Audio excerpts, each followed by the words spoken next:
Hello guys, मैं महेश एक बार फिर से आपका स्वागत करता हूं आपके अपने यूट्यूब चैनल पॉइंट क्लासेस पर, जहां पर 9th to 12th पूरी सिलेबस वाइज जो आपको क्लासेस प्रोवाइड की जा रही हैं। तो जैसा कि हमने एक सीरीज स्टार्ट की थी क्लास 12th की पोइट्री की, उसमें हमने 2 स्टैंजार्स के 2 वीडियो करा दिए हैं। आपको बताया किस प्रकार उसका अर्थ लिखें, रेफरेंस, कॉन्टेस्ट विद एक्सप्लेनेशन हमने आपको कंप्लीट कराया। अगर आपने वो वीडियो नहीं देखे हो तो जाकर पहले देखें, उसके बाद ये वीडियो आपको अच्छे से समझ में आएगा। जैसा कि हमने यहाँ पर जो क्लास 12th की पहली पोएम ली थी, character of a Happy life, जो हमने पोएम यहाँ पर ली थी, उसे सर हेनरी बॉटन द्वारा कंपोज किया गया है। ये हमने आपको डिटेल में बता रखा है पिछले 2 वीडियो में। ये यहाँ पर तीसरा स्टैंजा है, थर्ड स्टैंजा जो है यहाँ पर आपकी character of a Happy life जो पोएम है उसका। आइए समझते हैं कि कैसे हम इसका हिंदी में अर्थ समझें, और जो हम अर्थ करेंगे वो एक्सप्लेनेशन लिखने में बहुत हेल्प करेगा। देखते हैं, उनका सेम वर्ड समझते हैं, उनका सिनोनिम्स समझते हैं, जिससे कि आपकी वोकेबुलरी अच्छी होगी, और जो एक्सप्लेनेशन लिखेंगे उसमें जो सेंटेंस हम बनाएंगे उनका यूज करेंगे। आइए देखते हैं। Who hath his life from rumours freed, who hath his life from rumours freed. इसका मतलब है कि जो, हु का मतलब यहां पर है अ हैप्पी मैन। हु का मतलब क्या है? अ हैप्पी मैन। हैथ का मतलब होता है हैज। हैथ का मतलब क्या है? हैज। जो टीएच है वो वहां पर एस के सेंस में आया है। तो हु हैज, जो हैप्पी मैन होता है, हैज मीन्स रखना, रखता है, हिज लाइफ अपना जीवन, फ्रॉम रूमर्स का मतलब होता है बेसलेस न्यूज। रूमर्स का मतलब होता है baseless news, false news, baseless news या फॉल्स न्यूज। इसका मतलब होता है आधार रहित बातें, जैसा कि अफवाहें, जो जिसे हम कहते हैं रूमर्स का मतलब होता है अफवाहें। जैसे कि आजकल बहुत अफवाहें उड़ रही हैं कोरोना जैसी महामारी की, तो उन्हीं से ये शब्द निकल के आता है। रूमर्स जो शब्द है एक बहुत अच्छा शब्द है, आप समझें। रूमर्स का मतलब होता है अफवाहें, और इसका सेम वर्ड हमने दिया आपको बेसलेस न्यूज, आधार रहित न्यूज और बातें। तो हु हैज, जो रखता है अपनी life, from rumours freed. Freed का मतलब है स्वतंत्र, फ्रीड का मतलब है फ्री, फ्रीड का मतलब क्या है? फ्री। जो अ हैप्पी मैन जो होता है वो अपना जीवन, अपनी जिंदगी अफवाहों से स्वतंत्र रखता है। इसका मतलब अर्थात ये है कि जो हैप्पी मैन होता है, he does not believe in rumours baseless news. वो जो स्वतंत्र, जो एक हैप्पी मैन होता है, वो कभी भी अफवाहों में भरोसा नहीं करता है, अफवाहों से स्वतंत्र रहता है। एक बार फिर से समझेंगे।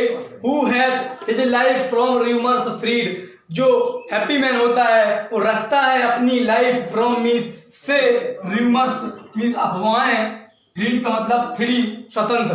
तो जो हैप्पी मैन होता है वो अपना जीवन स्वतंत्र रखता है, किससे? अफवाहों से। रूमर्स का मतलब है बेसलेस न्यूज या फिर false news. Whose conscience is his strong retreat, whose conscience is his retreat। इसका मतलब है whose, जिसकी का मतलब है प्रसन्नचित व्यक्ति की। conscience का मतलब होता है इनर साउल। conscience का मतलब क्या होता है? Inner Saul.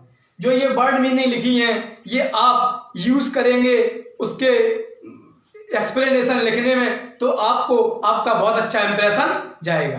तो कंसाइंस का मतलब होता है इनर साउल। इसका मतलब होता है अंतःकरण, अंतःकरण। इसका मतलब क्या होता है? अंतर आत्मा। जिसकी अंतर आत्मा, इज मीन्स है, हिज मीन्स होता है उसकी, स्ट्रॉन्ग मीन्स होता है मजबूत। स्ट्रॉन्ग मीन्स क्या होता है? मजबूत। रिट्रीट का मतलब होता है शरण। रिट्रीट का मतलब क्या होता है? शरण स्थल। जैसे कि हमने बताया है, रिट्रीट का मतलब है place of shelter, place of shelter. तो उसकी जो अंतरात्मा होती है वो शरण होती है, उसकी शरण होती है, उसके शरण का स्थान होता है। किसके लिए? प्रसन्नचित्त व्यक्ति के लिए। उसकी जो अंतरात्मा होती है उसमें शांत रहते हैं, शांत स्वभाव होता है, काम डिजायर रहती हैं। तो जो उसकी अंतरात्मा होती है उसके लिए क्या होती है? उसके लिए शरण का एक स्थान होती है। तो आइए समझें तीसरी लाइन का अर्थ। Whose state can neither flatters feed। Whose means जिसका, state means अवस्था, state means position, state means position और स्टेटस। जैसे कि जो हम लोग स्टेटस लगाते हैं उसका मतलब होता है स्थिति या अवस्था। जिसकी अवस्था can neither flutters feed, flutters feed, जिसकी अवस्था जो होती है वो फ्लैटर्स का मतलब होता है चापलूस। फ्लैटर्स का मतलब क्या होता है? चापलूसों। तो जिसकी अवस्था, प्रसन्नचित्त व्यक्ति की जो अवस्था होती है, जो स्टेटस होता है, जो पोजीशन होती है, वो फीड का मतलब क्या होती है? फीड का मतलब होता है अफेक्टेड। क्या होता है? अफेक्टेड या सेटिस्फाइड। तो फीड का मतलब क्या होता है? अफेक्टेड या सेटिस्फाइड। तो उसकी जो उसकी अवस्था होती है उसको अफेक्टेड नहीं कर पाती है। तो जो फ्लैटर्स, जो चापलूस व्यक्ति होते हैं वो उसकी अवस्था से उसे प्रभावित नहीं कर पाते हैं। जो चापलूस व्यक्ति होते हैं जो उसके स्टेटस को, उसकी पोजीशन को प्रभावित नहीं कर पाते हैं, वो अपना प्रभाव उन पर नहीं छोड़ पाते हैं। तो हम समझेंगे कि nor ruin make oppressors of oppressors great. Nor ruin make oppressors great. तो इसका मतलब है कि र्यून का मतलब होता है बर्बादी या नष्ट करना। र्यून का मतलब होता है डिस्ट्रॉयड। र्यून का मतलब क्या होता है? डिस्ट्रॉयड। मेक का मतलब आप लोग जानते हैं, मेक का मतलब गॉड से है, यहाँ पर बनाना, किसी चीज को गेट करना। ऑपरेशंस का मतलब यहाँ अपोजिशन है। ऑपरेशंस का मतलब क्या है? यहाँ पर अपोजिशन है। ग्रेट का मतलब महान होता है। जैसा कि आप लोगों को मैंने पहले ही बताया है कि जो मीनिंग्स होती हैं, जो यहाँ पर लाइन लिखी होती है उसका जो अर्थ होती है, जो मीनिंग होती है वो थोड़ी उससे अलग होती है, जो उसका भाव दे सके। ऐसी मीनिंग होती है जो उसका भाव दे सके। तो नॉर र्यून्स मेक अप्रेसर्स ग्रेट। तो जो अपोजिशन होती है, अप्रेसर्स का मतलब हमें यहाँ अपोजिशन से दिखाया है कि जो अपोजिशन होती है वो उसको बर्बाद नहीं कर सकते या उसकी बर्बादी कर महान नहीं बन सकते। जो अपोजिशन वाले होते हैं, जो विरोधी होते हैं, जो उसके दुश्मन होते हैं, वो उसका बुरा नहीं कर सकते, वो उसका बुरा कतई नहीं कर सकते। अपोजिशन ग्रेट, और उसका बुरा करके वो महान नहीं बन सकते। तो हम फिर से देखते हैं एक बार इसका अर्थ क्या है। Whose health is life from rumors feed। तो जो प्रसन्नचित्त व्यक्ति होता है उसकी जो जीवन होता है, उसकी जो जिंदगी होती है वो रूमर्स, जो बेसलेस न्यूज होती है, जो अफवाहें होती हैं उनसे अलग होता है। वो अफवाहों पर भरोसा नहीं करता। He does not believe in rumours. Whose conscience is his strong retreat। तो जिसकी अंतरात्मा, inner Saul of a happy man is his place of shelter, is his place of shelter. जो प्रसन्नचित्त व्यक्ति की अंतरात्मा होती है वो उसके लिए क्या होती है? वो उसके लिए शरण का स्थान होती है, शरण का स्थान होती है। Whose state can neither flatters feed।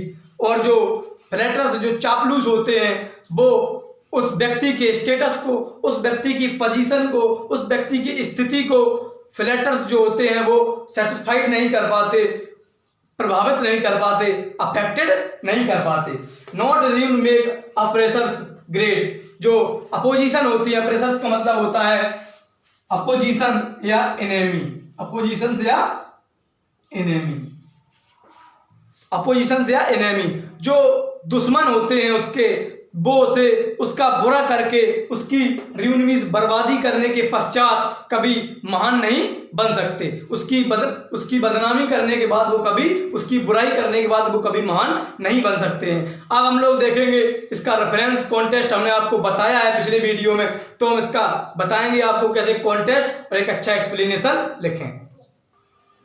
जैसा कि गाइस हमने अभी समझा कि स्टैंजा का अर्थ कैसे करें, अब हम समझते हैं कि रेफरेंस और कॉन्टेस्ट एक बार फिर से आपको बताते हैं कैसे लिखा जाता है। पिछले वीडियो में भी मैंने आपको बताया है कि रेफरेंस और कॉन्टेस्ट कैसे लिखें। तो जैसे कि रेफरेंस, इसका मतलब होता है संदर्भ।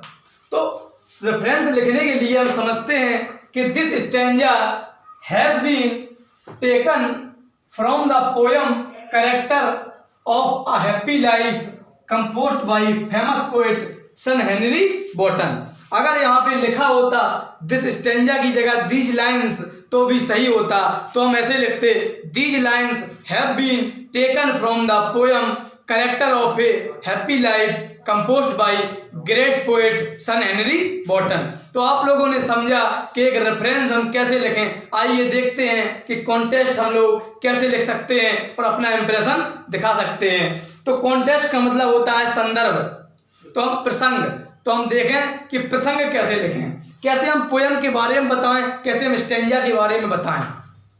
तो the poet describes the quality of a happy man, जो यहाँ पर जो लाइन है ये कॉमन लाइन है, ये हर स्टैंजा में आपको लिखनी है। द पोएट डिस्क्राइब्स, जैसा कि आप देख पा रहे हैं, the poet describes the quality of a happy man.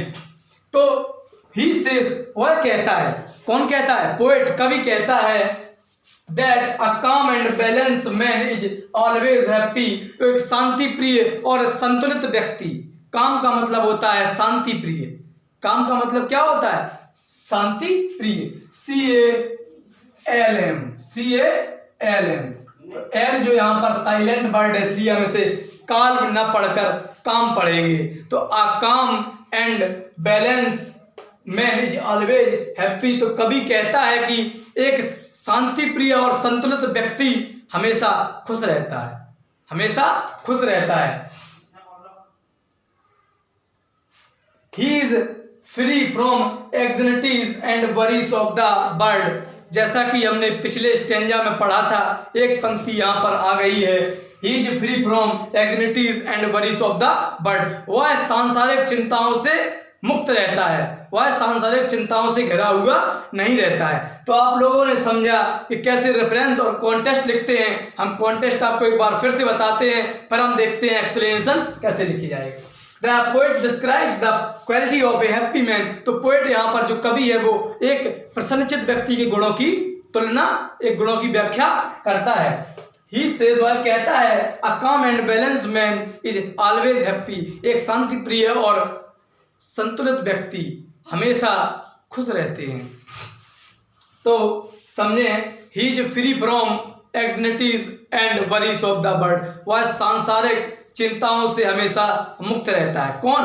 Happy man, एक प्रसन्नचित्त व्यक्ति। आइए देखते हैं एक्सप्लेनेशन कैसे लिखें। तो जैसा कि स्टूडेंट्स हमने अभी समझा कि रेफरेंस और कॉन्टेस्ट कैसे लिखा जाता है, अब हम लोग समझें इस स्टैंजा का एक्सप्लेनेशन कैसे लिखें। तो देखते हैं, in this stanza the poet says that a happy man doesn't care of baseless and false news.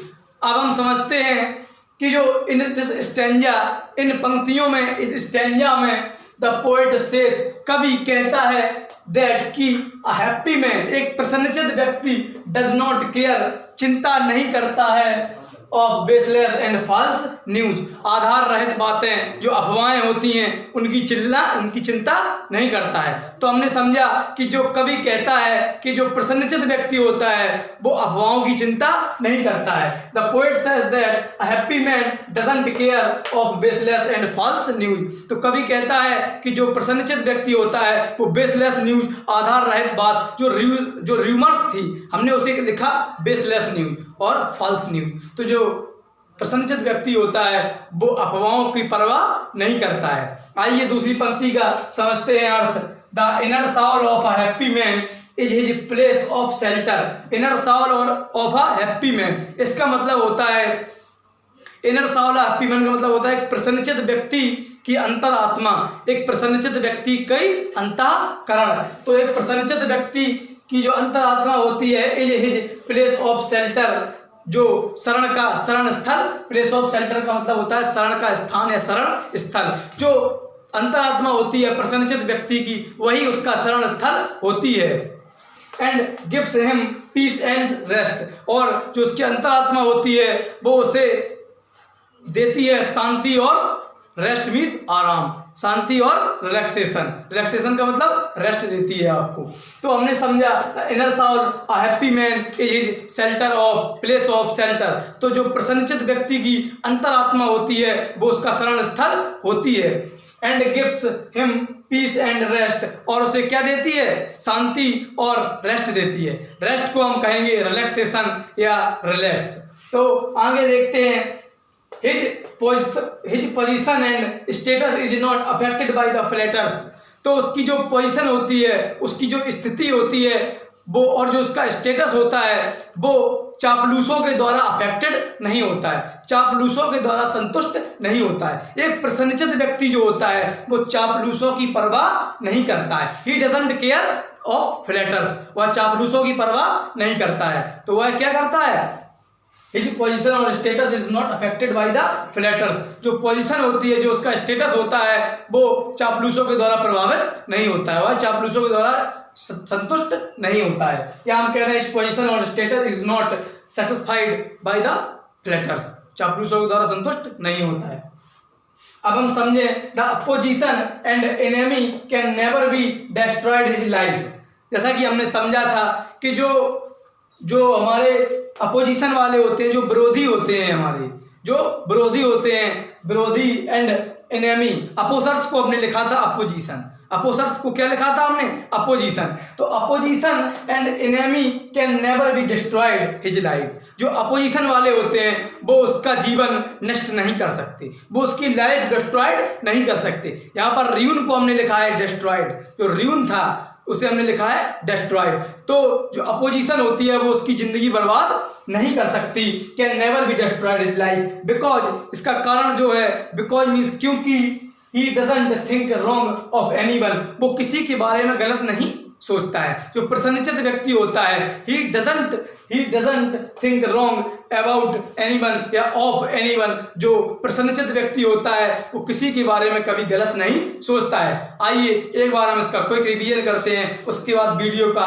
अंत करते हैं, एंड करते हैं। जैसा कि in this stanza the poet says that, इन पंक्तियों में कवि कहता है कि जो प्रसन्नचित्त व्यक्ति होता है doesn't care of baseless and false news. जो प्रसन्नचित्त व्यक्ति होता है वो आधार रहित बातें, अफवाहों पर भरोसा नहीं करता है। He does not believe in rumours, वह अफवाहों पर विश्वास नहीं करता है।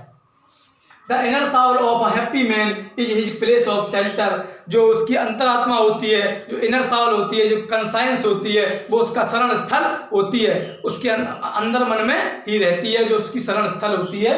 And gives him peace and rest, gives him peace and rest, उसे क्या देती है, रिलैक्सेशन देती है और आराम देती है, उसकी अंदर आत्मा शांति देती है। His position and status is not affected by the flutters. उसकी जो स्थिति होती है, उसका जो स्टेटस होता है वो चापलूसों के द्वारा प्रभावित नहीं होता है, वो चापलूसों के द्वारा प्रभावित नहीं होता है। He does not like flattery, he does not like flattery, वह चापलूसी पसंद नहीं करता है, वह चापलूसी पसंद नहीं करता है। तो जा opposition and enemy can never be destroyed his life because he doesn't think about of anyone. तो जो अपोजिशन होती है, जो उसके दुश्मन होते हैं, जो उसके विरोधी होते हैं, वो उसकी जिंदगी को, उसके जीवन को नष्ट नहीं कर सकते, क्योंकि वो किसी के बारे में गलत नहीं सोचता है। उसके दिल में, उसके हृदय में किसी के बारे में कोई गलत भावना नहीं होती है। वो किसी से किसी के प्रति ईर्ष्या, किसी के प्रति क्रोध, किसी के प्रति कोई सा भी गलत भाव नहीं रखता है। अगर आपको ये वीडियो अच्छा लगा हो तो वीडियो को शेयर करें, चैनल को सब्सक्राइब करें और बेल आइकन प्रेस कर दें, जिससे कि आपको आने वाले वीडियो की नोटिफिकेशन मिलती रहे। और इस वीडियो को ज़्यादा से ज़्यादा शेयर करें। 12th क्लास की अभी हम और सीरीज चालू करेंगे, इसमें 11th की पोइट्री, प्रोज, शॉर्ट स्टोरी वगैरह, और जो 10th क्लास की हमारी पोइट्री सप्लीमेंट्री है, प्रोज भी है, उसको हम डिस्क्राइब करेंगे। Thank you.